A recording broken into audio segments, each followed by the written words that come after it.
Welcome back to The Legal Brief, the show where we crush the various legal myths and misinformation surrounding various areas of the gun world. I'm your host, Adam Kraut, and today we're talking about an epic ruling from the DC Circuit Court of Appeals, tossing the good reason requirement for a carry permit in the trash. Bear with me, people, this is huge and there's a lot to explain. Sharps Brothers offers some of the most unique and well-built AR-15 and AR-10 receivers around, with models like the Warthog, the Jack, the Hellbreaker, or even the classic-looking Mean Streak. You'll be sure to find something to fit your build. To learn more about these and all of the other products that they make, head over to sharpsbros.com. If you're an NRA Life member, an annual member for the past 5 years, or know someone who is, head on over to adamkraut.com to get a petition to place me back on the ballot for the NRA Board of Directors in 2018. For those of you that have been paying attention, you may have known that the District of Columbia has been the subject of a lot of litigation over the past 2 decades in relation to firearms. The original Heller, the one we talk about all the time on the show, struck down a 1976 ban on the possession of handguns, followed by a decision tossing aside the district's total ban on carrying firearms. To circumvent that decision, the District of Columbia implemented a requirement that an individual show good reason to be granted a concealed carry pistol license. And yes, that's what a carry permit is called in DC. Carry licenses were issued subject to the Chief of Police's discretion. The law authorized the chief to issue a license to anyone who has good reason to fear injury to his or her person or property, or has any other proper reason for carrying a pistol, and that he or she is a suitable person to be licensed. You may have heard this good reason also referred to as good cause, and you can find similar laws in places like California, New York, New Jersey, and Maryland. The law also enabled the chief to establish criteria to determine whether a person has established good reason. In order to demonstrate good reason to fear injury, an applicant must, at a minimum, show a special need for self-protection distinguishable from the general community as supported by evidence of specific threats or previous attacks that demonstrate a special danger to that applicant's life. So basically, you had to prove your life was worth defending. If it pleases the crown, may I please defend myself? The other option would be for applicants to apply under the other proper reason for carrying criteria. These applicants had to show that they were employed in a manner that required the carrying of cash or other valuable objects transported on their person. So, for example, a person who regularly carried diamonds on their person in the course of business may have qualified for a license. The regulation implemented by the chief also gave individuals the ability to apply if they had a close relative who was so physically or mentally incapacitated they could not defend themselves. Simply put, a very small percentage of law-abiding citizens would qualify, leaving the majority unable to procure a license. This provision was challenged by a man named Wrenn, as well as the Second Amendment Foundation and 2 of its members, all in one lawsuit. Another man named Matthew Grace and the Pink Pistols challenged the provision in another lawsuit.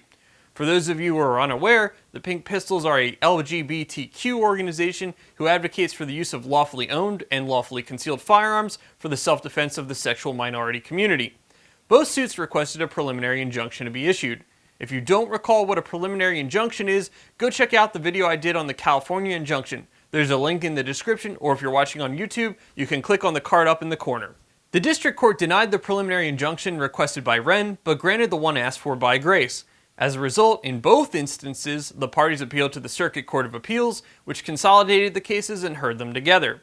The court was left to determine whether the good reason requirement impeded on a core Second Amendment right. It began the analysis by looking at the Supreme Court's decision in Heller. Finding that the Second Amendment's core lawful purpose was self-defense and that the text of the amendment protects the right to keep and bear arms, the court determined that it was more natural to view the amendment's core as including a law-abiding citizen's right to carry common firearms for self-defense beyond the home. The court specifically noted that the Heller decision found that bear means to wear, bear, or carry upon the person or in clothing or in a pocket for the purpose of being armed and ready for offensive or defensive action in a case of conflict with another person. As a result, that definition shows that the amendment's core must span to the right to possess and carry weapons in case of confrontation. This analysis was bolstered by a long line of cases the court quickly recounted. After determining that the good reason law burdened a core right, the court looked to several other arguments. First, it examined the argument set forth by the District of Columbia, which stated that densely populated or crowded areas were excluded from the right to carry a firearm. This argument was premised on Old English law which had banned such conduct dating back to 1328. The district argued that because similar laws had found their way to the colonies by the 1700s, and then later on to the states by the mid to late 1800s, the core right to carry did not apply to those areas. Yeah, that's right, they're citing to a law from the 1300s for this. Fortunately, the court quickly dismissed such an illogical argument. It noted that due to Heller, we can sidestep the historical debate on how the first Northampton law might have hindered Londoners in the Middle Ages. Common law rights developed over time, and American commentaries spell out what early cases imply. The mature right captured by the amendment was not hemmed in by long-standing bans on carrying in densely populated areas. Its protections today don't give out inside the Beltway. Simply put, the court stated that the Second Amendment was not restricted in its applications to carrying firearms in densely populated areas. The district advanced another argument that I found quite curious. It argued, based on Old English surety laws, carrying a firearm was excluded from the core Second Amendment protections. For those unfamiliar with surety laws, the court provides an excellent example. These laws provided that if Oliver carried a pistol, and Thomas said he reasonably feared that Oliver would injure him or breach the peace, Oliver had to post a bond to be used to cover any damage he might do, unless he provided he had a reason to fear injury to his person or family or property. Essentially, Oliver was posting money of his own in the form of a bond as insurance against him taking some adverse action. So this is social justice warrior insurance from ye olde days. However, this argument was rejected by the court. Unlike the district's characterization, surety laws did not deny a regular person the right to carry a firearm unless they showed a special need for self-defense. Rather, everyone had a robust right to carry a firearm in the first place. It was only restricted in the event that someone was reasonably accused of being potentially a danger. The rationale explained in Heller squarely rejected that such civil burdens shed light on the historical right found in the Second Amendment. The court then turned to the decisions issued by other circuit courts in relation to good cause cases. It found that the majority have stated that burdens on carrying firearms trigger intermediate scrutiny. Remember, intermediate scrutiny requires that the challenge law further an important government interest in a manner that is substantially related to that interest. The Second Circuit found that the right to bear arms must count for less than the right to keep arms, since the right to bear arms has been regulated more stringently. Likewise, the Fourth Circuit has concluded that as conduct outside of the home is examined, firearms rights have always been more limited and restrictions on such conduct is acceptable. The Third Circuit relied on the reasoning set forth by the Second and Fourth Circuits to conclude that a good reason law should be subject to intermediate scrutiny. The Ninth Circuit, everybody's favorite circuit, determined in its en banc Peruta decision that because outright bans on concealed carry have been upheld, good reason provisions must be constitutional. Boo! However, the court was unimpressed with the analysis that the circuit courts chose to use. Quoting the panel decision from Peruta, the court stated that the Second, Third, and Fourth Circuits declined to undertake a complete historical analysis of the scope and nature of the Second Amendment right outside of the home. As a result, they misapprehend both the nature of the Second Amendment right and the implications of state laws that prevent the vast majority of responsible, law-abiding citizens from carrying in public for lawful self-defense purposes. They failed to comprehend that carrying weapons in public for the lawful purpose of self-defense is a central component of the right to bear arms. The Seventh Circuit, the only other circuit to engage in a historical analysis through the lens of Heller, also struck down a more widely applicable carrying ban. The court concluded that carrying beyond the home, even in populated areas without special needs, falls within the core coverage of the Second Amendment. After concluding that the right to carry beyond the home was within the core of the Second Amendment, the court was left to determine what level of scrutiny to apply in examining the challenge. Grace and Wrenn argued that the ban should be struck down without applying any level of scrutiny, and that for the court to apply the same logic found in Heller. The district argued that intermediate scrutiny was the correct level of scrutiny to apply. After a brief review of Heller, the court stated that at a minimum then, the Second Amendment must enable armed self-defense by commonly situated citizens, those who possess common levels of need and pose only common levels of risk. It further found if the amendment is for law-abiding citizens as a rule, then it must secure gun access for at least each typical member of the class.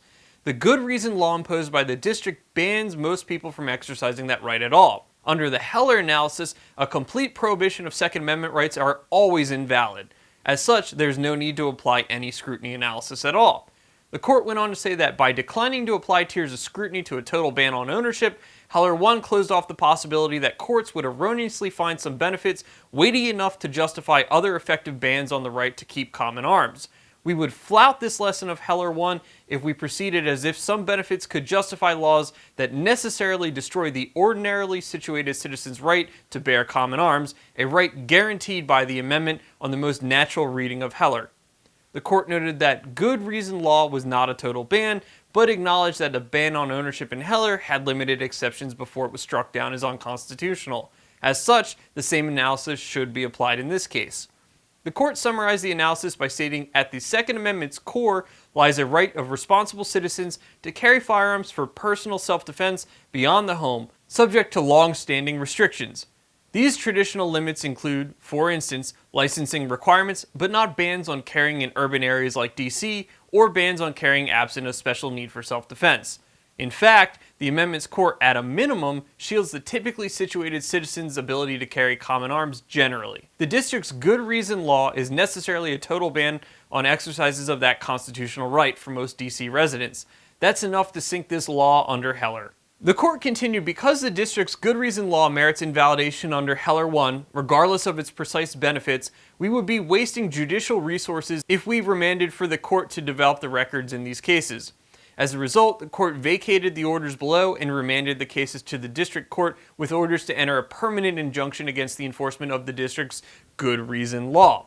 In short, the good reason requirement will no longer be part of the application process in DC. The district could seek review of the circuit court's panel decision, but it is unknown if they will pursue that review at this time. As of the filming of this episode, orders have not yet been issued for the permanent injunction against the district, and the good reason requirement is still currently in effect until that happens. And guys, remember, this happened in DC, one of the worst places for gun laws, so this is a great thing, and hopefully will have wide-ranging implications as far as persuasive authority in the future. If you guys liked this episode or found it informative, be sure to hit that like button and share it around with your friends. And if you aren't subscribed already, you better make that happen. If you're on YouTube, be sure to ring that bell so you don't miss an episode. Also, check out my website, AdamKraut.com, and as always, thanks for watching. The shirts worn in today's episode of The Legal Brief have been provided by Patriot Patch. Click the link in the description to learn more.